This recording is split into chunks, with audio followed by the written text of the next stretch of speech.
everybody. This is Gregory, 5-Minute Catholic Apologetics, where 5 minutes of your time may get you to the divine.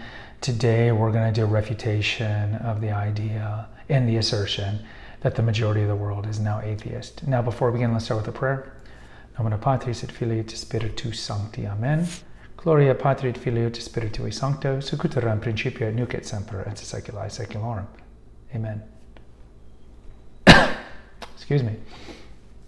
All right, so this is a somewhat common assertion by atheists/agnostics that the majority of the world is now irreligious. Now, I think in some ways they live in a echo chamber of other atheists, because this is nonsensical beyond belief.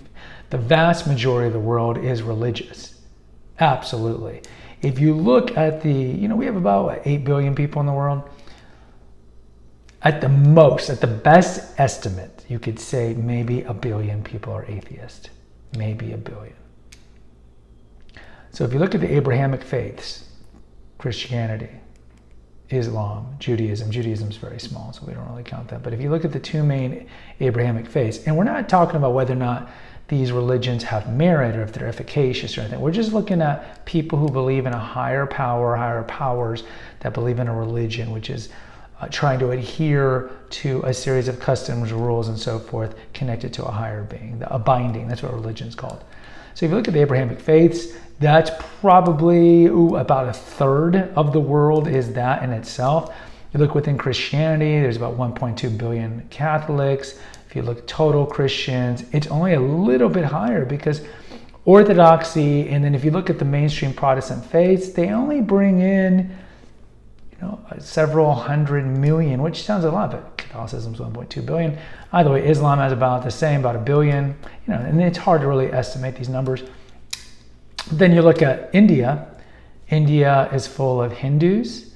India is about 1 billion people, has a very sizable Muslim majority, or Muslim minority, I should say, of about 10%.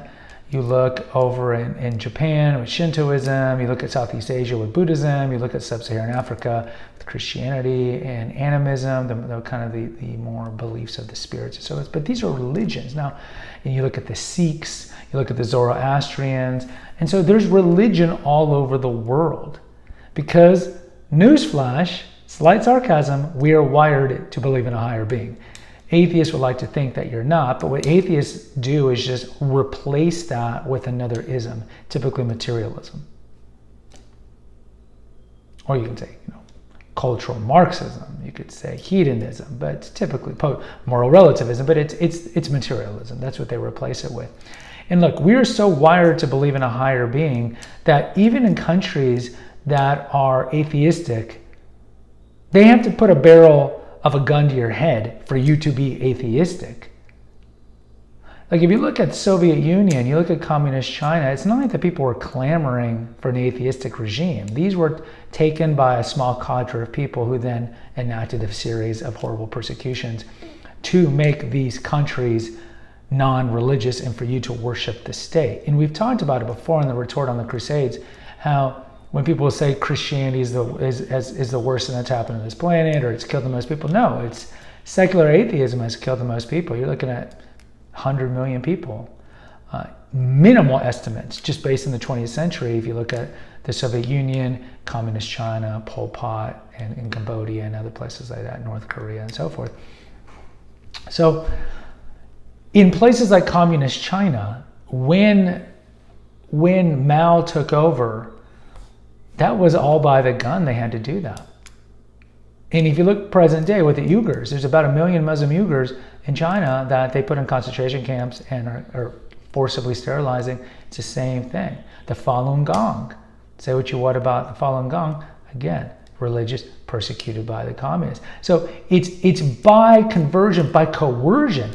You look at Russian Orthodoxy in Russia, vibrant prior to the Bolshevik Revolution takeover, and then it was suppressed. They had a puppet patriarch there, but it was suppressed for 60, 70 years, and look at it now. It is flourished. Orthodoxy has flourished. You see the same thing happening in Vietnam, which was run by communists for a good 50 years. And the same thing, brothers and sisters, will happen in communist China whenever the communist regime gets toppled. We are wired for religion. Wired. We are wired to believe in the transcendent.